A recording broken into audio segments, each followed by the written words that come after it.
Before I tell you what worryhead is, I want to tell you why it exists.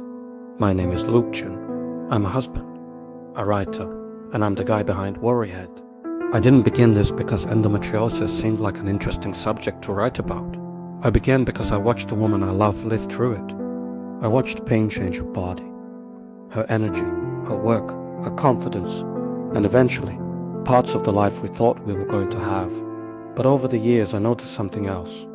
There is the suffering caused by illness itself. And then there is another kind of suffering.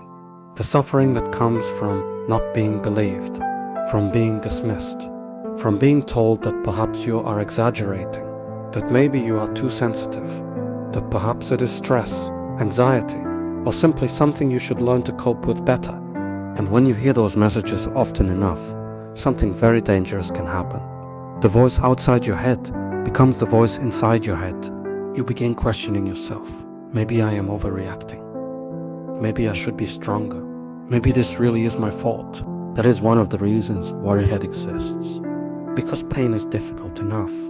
You should not also have to defend the reality of your pain. And this is where validation becomes incredibly important.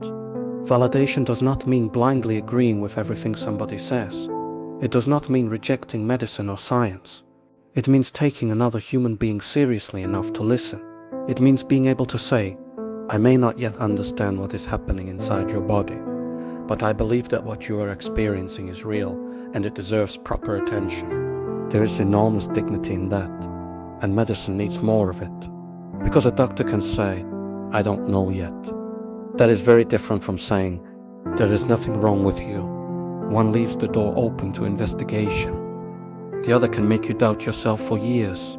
And I think we need to speak much more openly about medical gaslighting, dismissal, disbelief, and what happens psychologically when somebody repeatedly feels unheard.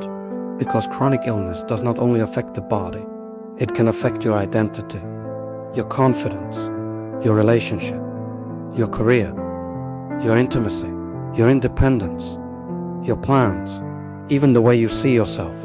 My wife used to be a professional dancer. Movement was part of who she was. And when illness began changing what her body could do, it wasn't simply physical. There was grief involved, adjustment, loss. And as her husband, I had to learn something important too. My job was not to tell her how she should feel. It wasn't to push positivity on her. It wasn't to remind her who she used to be. And it certainly wasn't to ask her to prove her pain to me.